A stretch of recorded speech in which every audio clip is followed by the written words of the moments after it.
Bonjour Alexis Lacroix. Bonjour Steve, Merci Nadja. de nous rejoindre. Merci à vous. Vous êtes le directeur de la rédaction d'Actu-J. On s'intéresse avec vous aux finances publiques avec François Bayrou. Là, on l'a écouté dans le journal, qui demande un effort à tous les Français pour redresser justement ces finances. Le Premier ministre ouvre la porte à une TVA sociale. Est-ce que cette mesure vous semble pertinente, voire indispensable pour contribuer à combler ces 40 milliards d'économies nécessaires pour le prochain budget? Alors voilà, vous le rappelez, c'est 40 milliards d'économies nécessaires, de coupes budgétaires, comme on dit dans le langage technocratique de Bercy, mais qui sont voulues, qui sont réclamées par ce gouvernement sous la houlette de François Bayrou. Une précision, après je vous réponds sur la TVA sociale. Alexis. La préoccupation de François Bayrou autour de cette question de la dette n'est pas nouvelle. Il fait même partie de celles et de ceux, tel François Fillon, par exemple, également, je ne sais pas si la comparaison va lui agréer, mais qui sont quand même très inquiets par cette accumulation, cette aggravation, cet amassement de l'Himalaya de la dette. Je crois que c'est une expression d'ailleurs qu'il a déjà employée, qui est un petit peu au cœur aujourd'hui de la problématique économique française. Et c'était déjà sa préoccupation majeure en 2007. Mais c'était déjà sa préoccupation majeure en 2007 lorsqu'il était, vous vous en souvenez, ça nous rajeunit, Steve, lorsqu'il était candidat à la présidentielle contre Nicolas Sarkozy. Donc il parle aujourd'hui d'une montagne de dettes. Il parle aussi, et après je vous réponds sur la TVA, d'une traîtrise du pays si on renonçait à changer la situation actuelle, et il exhorte, dans cette interview à laquelle nous faisons référence, à sortir de cette situation où l'on est montré du doigt par nos principaux partenaires européens. Dites-vous bien que l'Européen, qui n'est pas forcément fédéraliste, il est plus nuancé que cela, qu'est François Bayrou, se dit, bon, nous avons un moment européen, nous l'avons analysé à de nombreuses reprises, si vous voulez, qui est en train de revenir, un moment hamiltonien de l'Europe, si vous voulez. Je sais que je vous fais plaisir en employant ce type d'expression de géostratège. Et dans ce moment hamiltonien de l'Europe, évidemment, nous nous alignons sur le plan géopolitique avec certains partenaires, avec les Allemands notamment, face à Poutine et pour Zelensky. Mais il faut aussi quand même qu'on s'aligne un peu sur le plan économique. Donc vous voyez, ça c'est la big picture de cette réflexion de François Bayrou. Et puis par ailleurs, donc en bon gestionnaire, alors je crois qu'on n'a plus le droit de dire père de famille, c'est ce que j'ai compris. Non, mais j'ai entendu dire qu'il fallait plus le dire à la suite de prise de parole de Maude Bréjon qui a eu le malheur d'employer cette expression. Mais enfin, en bon père de famille qu'il est, c'est-à-dire bon gestionnaire financier, il pense aussi à l'intérêt des générations futures. Et il se dit... Ça n'est pas... dette morale d'ailleurs à l'égard des Exactement, générations. Vous avez parfaitement raison, il parle d'une dette morale, et donc il a ajouté dans cette interview que nous décryptons ensemble, Steve, le plus dégueulasse dans cette affaire, c'est qu'on laisse s'accumuler les déficits, on laisse s'accumuler la dette, et qui va payer la dette? Sous-entendu, les enfants, les petits-enfants, les arrière-petits-enfants qui vont hériter de ce fardeau inacquittable. Ça, c'est la réflexion de François Bayrou. Il n'est pas le seul à penser dans ces termes-là. Je pense néanmoins que dans le gouvernement actuel, chacun a ses ordres de priorité. Il est sans doute l'un de ceux qui sont le plus sensibilisés à cette question de l'accroissement de la dette, peut-être plus que d'autres ministres que nous avons souvent l'occasion d'évoquer avec vous dans cette émission. Alors maintenant, la TVA, oui, il est évident, si vous voulez, que ça va sans doute dans le bon sens.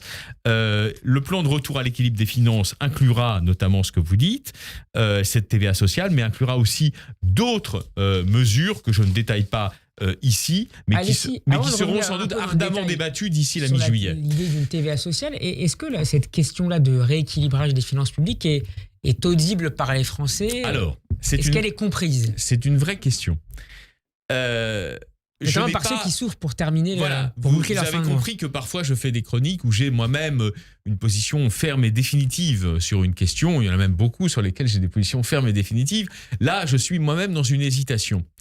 Car, si vous voulez, nous ne pouvons pas renoncer complètement à l'intervention d'État. C'est d'ailleurs pas l'optique de François Bayrou. Et donc, un certain anti-étatisme se porte bien dans la droite française, et je ne suis pas sûr qu'il corresponde aux attentes profondes d'un certain nombre de Français. J'en parle souvent avec vous, mais parce que c'est une donnée sociologique, sociopolitique, si l'on veut, qui est fondamentale. Nous avons aujourd'hui toute une France, des confins, des ruralités notamment, mais même aussi des banlieues, si l'on veut, qui n'est pas la même, mais qui se sent sous-dotée, voyez, par la puissance publique. Et donc, effectivement, il faut bien doser les économies. je suis pas en désaccord avec le Premier ministre lorsqu'il parle de ces 40 milliards d'euros de coupes budgétaires. Mais je pense qu'en revanche, il faut faire attention à ne pas complètement déposséder l'État de ses prérogatives. C'est pas l'intention du Premier ministre, mais vous savez bien qu'il y a derrière des groupes de pression, des think tanks libéraux, etc., qui, eux, poussent dans une logique de plus grande dérégulation, voire pour certains, parce que c'est la réalité aujourd'hui de la structuration de l'élite française, il y a des libertariens aujourd'hui, vous voyez, qui essayent de faire passer des messages aux décisionnaires politiques. Je pense que ça serait pas aller dans le bon sens. Maintenant, effectivement... Façon Trump et Musk aux États-Unis. Voilà, façon Trump et Musk aux États-Unis, mais façon aussi, ça m'a frappé l'autre jour, parce qu'après tout, c'est peut-être un des jeunes espoirs de la droite française, on ne sait pas. Ça m'a frappé, j'ai trouvé ça absurde entre nous. Il est par ailleurs tout à fait sympathique. Le jeune fils de Nicolas Sarkozy, Louis Sarkozy, qui semble avoir des velléités politiques, se réclamait du modèle de Milei. Alors Milei, c'est ce président argentin à la fois ultra-populiste, ultra-nationaliste, mais aussi ultra-libertarien. Je me dis, si la droite française, une partie de la droite française, devait choisir cette voie-là, à mon avis, par rapport à, puisque vous m'interrogez sur les attentes profondes des Français, par rapport aux attentes profondes des Français, et je ne suis pas obsédé, mais j'y pense beaucoup comme républicain, et j'allais dire comme républicain progressiste, par rapport aux attentes profondes des Français, notamment dans ces diagonales du vide qui votent le Rassemblement national, je pense que ce serait une erreur de perspective complète par rapport aux attentes de cette clientèle. Qu'en revanche, quelques yuppies de la banque extrémisés, de droite extrême, veuillent la dérégulation totale, c'est probable, mais c'est pas le gros des Français, vous voyez. Alexis, je rappelais tout à l'heure ces fameux 40 milliards d'économies à trouver. Et un autre élément à rappeler dans le contexte, c'est l'avertissement hier de la Cour des comptes d'un risque de crise de liquidité. L'expression est particulièrement forte de la sécurité sociale en 2027, donc c'est quasiment demain. En somme, la Sécu pourrait ne plus être capable à ce moment-là de payer les prestations dues aux assurés. Ça serait absolument inouï. Ça serait inouï. Là, je pense qu'on est plutôt dans un avertissement pour trouver des remèdes et des solutions, dont celle que préconise et que va mettre en œuvre d'ici le 14 juillet le Premier ministre. Sur ce plan-là, il a évidemment raison. Et tout ce que je disais sur la tentation de la dérégulation ne le concerne pas lui. C'est plutôt, si vous voulez, quelqu'un qui adhère à une économie sociale de marché classique, de chrétien-démocrate. C'est un chrétien-démocrate, François Bayrou, donc il n'est pas concerné par ça. Mais il peut y avoir une tentation, effectivement, du recul de l'État, mais voire du démantèlement de l'État pour certains.